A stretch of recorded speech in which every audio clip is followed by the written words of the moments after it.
Managed Engine is the enterprise IT management division of Zoho Corporation.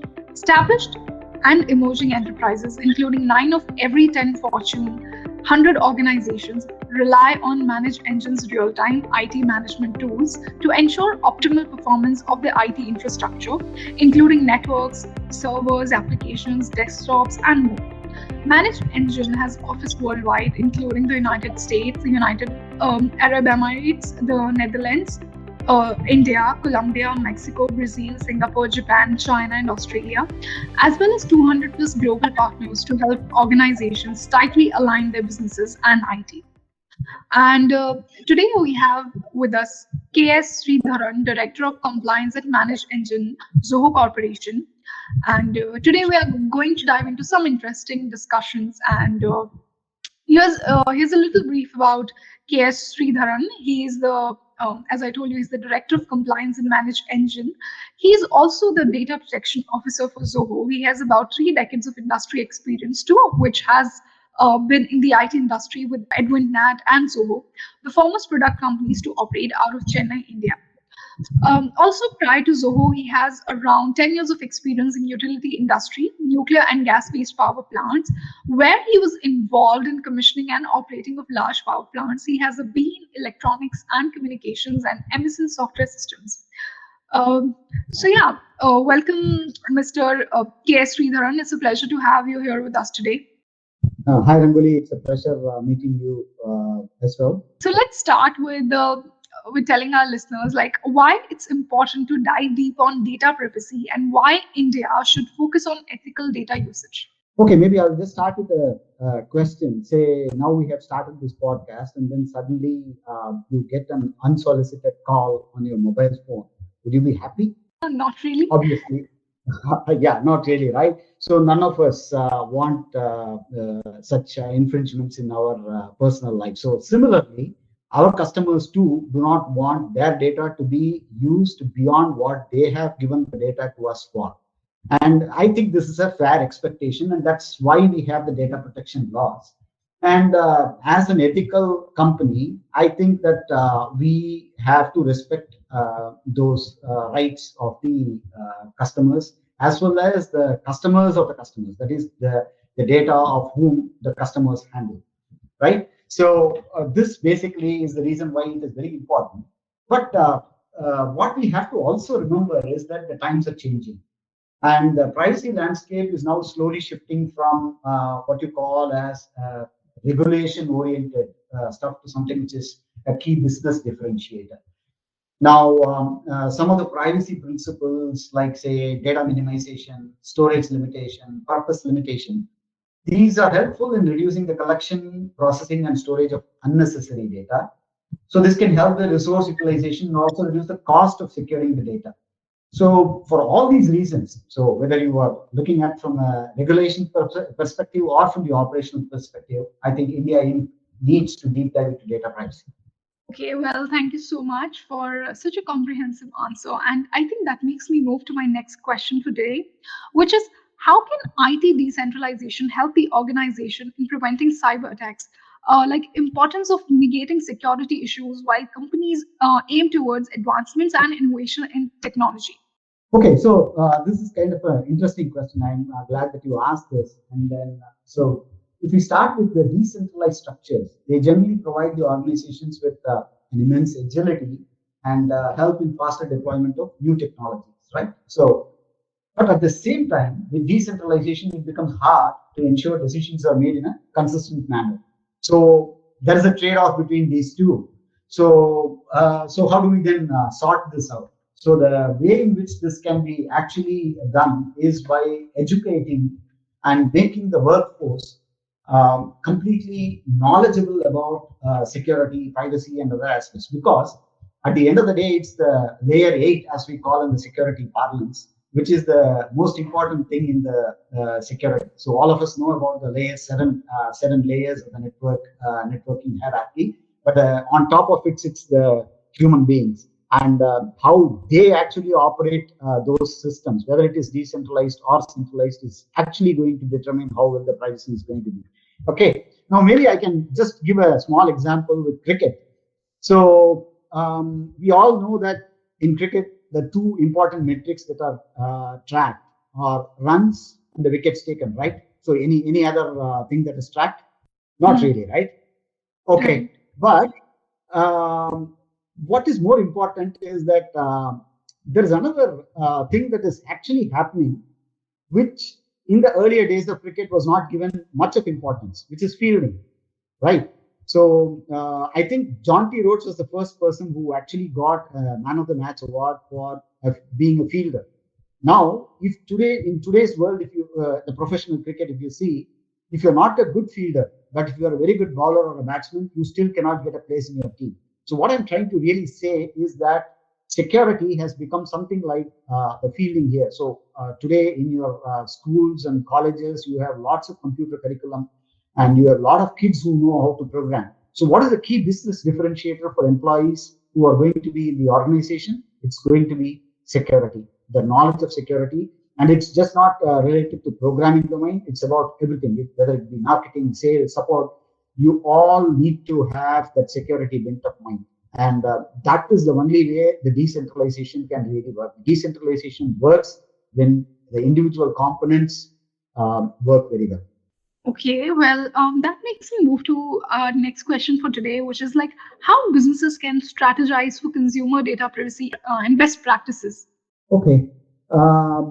So here too, always whenever, so this is a common cliche, right? That for anything to actually do well, there should be top level commitment.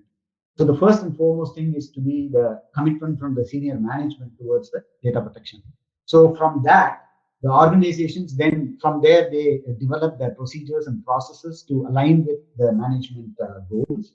And the organizations have to be very transparent about the data collection practices.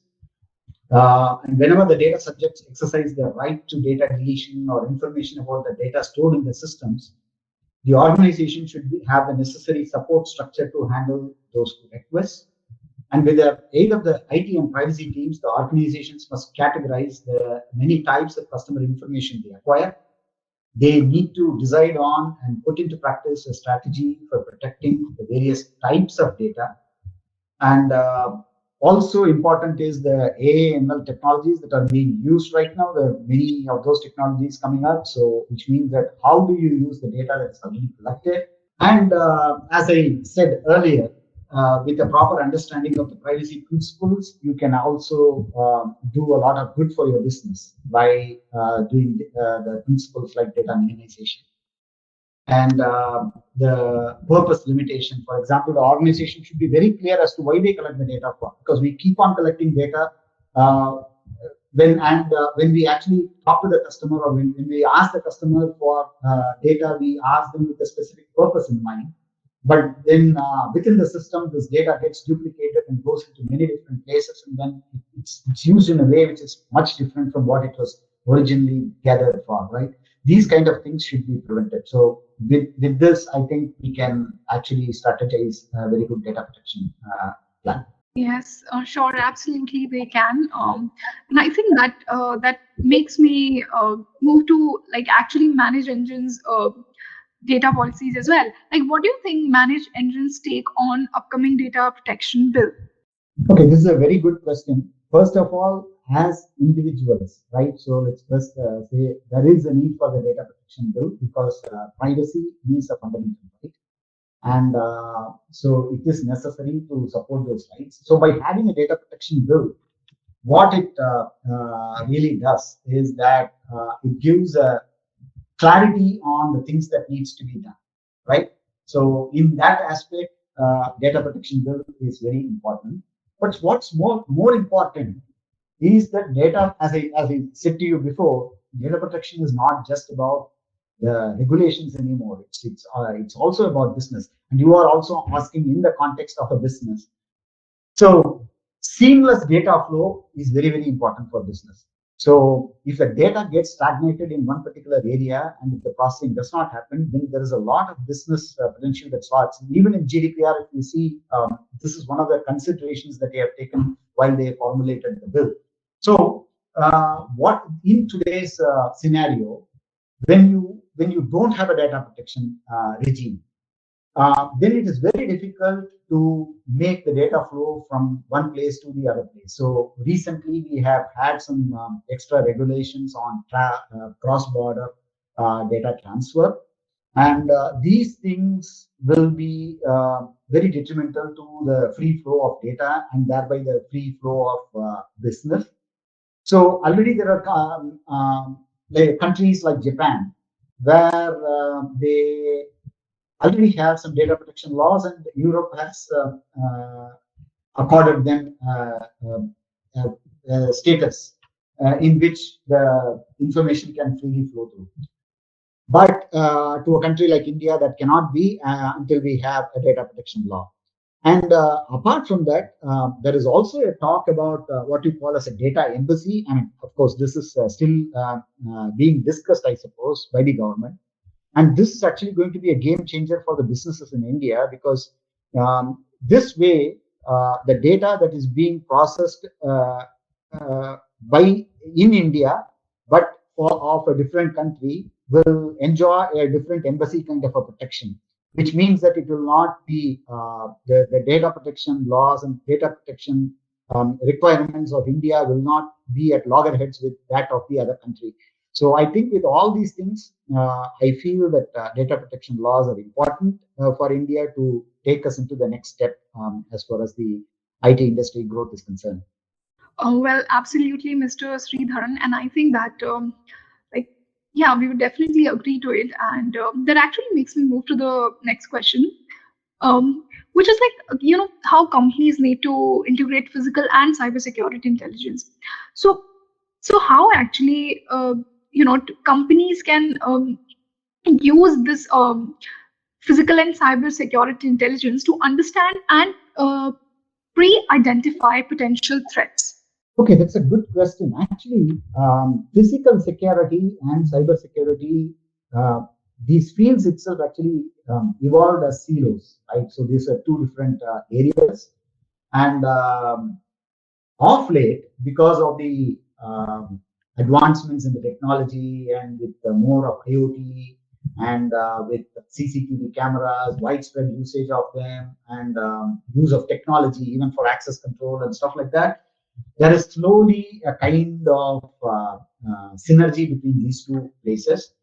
The people who operate physical security also were different, have a different kind of a training with respect to when compared to the people from cybersecurity. But all this is changing, right? So now what's happening is that we need to have a holistic view of the security threats, and this can come from physical is one of those areas, and what comes through cyber can maybe sometimes disable your security, physical security access, and so there's a lot of things that are going on in this field. So what we may have to do is to try integrating AI and ML technologies in physical security. I can just probably give some examples which are like kind of easy to understand, just to make this point simpler. So let's assume that today I am actually working from my Chennai office, right? Mhm. And of course, I'm also connected to my company internet and the company email system. Let's assume that somebody is, or I am trying to log in from, let's say, a VPN server in China or some other location. Now, that should not be possible because I'm physically present in this place, right? So this is a concrete implementation of something that's happening physically, and then you have something cyber, which is an access control that you are doing through a VPN or something like that. Now, if these two systems are kind of integrated together, now you will be able to find out that this is something of a suspicious kind of a login, right? And if such kind of talks happen between the physical security system and the cyber security system, just think about like what kind of more security features can be built into the system so that frauds can be reduced. Okay, so well, that makes me move to the last question for the podcast today, and which is like, what do you feel, Mr. Sreedharan, that how IT DMS can effectively plan and create proactive strategies to mitigate risk? Okay, maybe I'm repeating it again, but effective risk management always starts with the tone at the top. That I have to put. I mean, this is a statement that needs to be re-emphasized again and again and again. Whatever be the amount of security or privacy practices that you put in place, all this will work well only when there is a solid commitment from the top, right? So this has to be re-emphasized time and again, and business leaders themselves should be inculcating a culture of following the rules and regulations of the geography they operate in. I mean, they should tell their employees that in case you work in a geography and you find that some kind of regulation or some kind of a practice is not correct according to that geography, then you may have to actually report it back. So those kind of things has to be said from the top. And next, of course, is providing sufficient opportunities for the employees to learn about security and privacy. For example, there are a lot of professional bodies which give you a lot of opportunities to learn more about that and then learn more about what's happening in those fields, the kind of dynamic nature of these fields. Um, it will be very useful for the employees to participate in those forums, learn more about it, and be in sync with the times, right? So that's very important.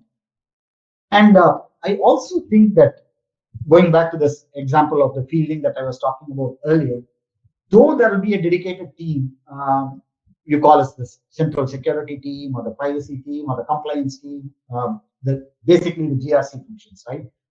They are all central teams, but it is better. And maybe there's a CISO overseeing it, or maybe a director of compliance overseeing it, and all those things, right? But what's more important is that we need to also have an internal asset or a deeply distributed security team, which is kind of a matrix organization where you have people sitting in the various teams taking care of these business functions and also reporting to the central team. Yeah, in terms of, so it's a kind of a matrix structure. So what we are essentially doing here is that we are trying to push the security and the privacy and other such things closer to the place where these needs to be enforced. And we will take the feedbacks from there. Obviously, if there are some operational issues because of the security policy, so there is a very good possibility that those practices will not be followed, even though it's there in the procedure of things like that. So in such a case, what happens is that by putting these kind of teams, you get a much better view of the overall security situation, and then you can make it better. And then this is basically the broad basing of security functions. And then inculcating the awareness is a very, very crucial requirement. There's another thing which is what Manage Engine does and what Zoho does, which is basically a bug bounty program that we have organized, which where we encourage the not just customers, any person to report any security vulnerabilities that they face in the products or the services that we offer. So that way we are giving opportunity for those risks to be mitigated. Last but not the least, it's the training and testing of employees in the various business functions with respect to security and privacy. Well, absolutely. And I believe, Mr. Sreedharan, it was absolutely an insightful interaction with you. And I hope our listeners enjoyed it as much as I did. So, yeah, thank you so much. And yes, I would. Anything else you'd like to touch upon? No, Rangoli, thanks, and thanks for giving me an opportunity, and hope the podcast listeners also feel this to be a fruitful discussion. Absolutely, and I think it was our pleasure. Thank you so much, sir. So yes, bye everyone, and I will see you with some another great interaction. Thank you.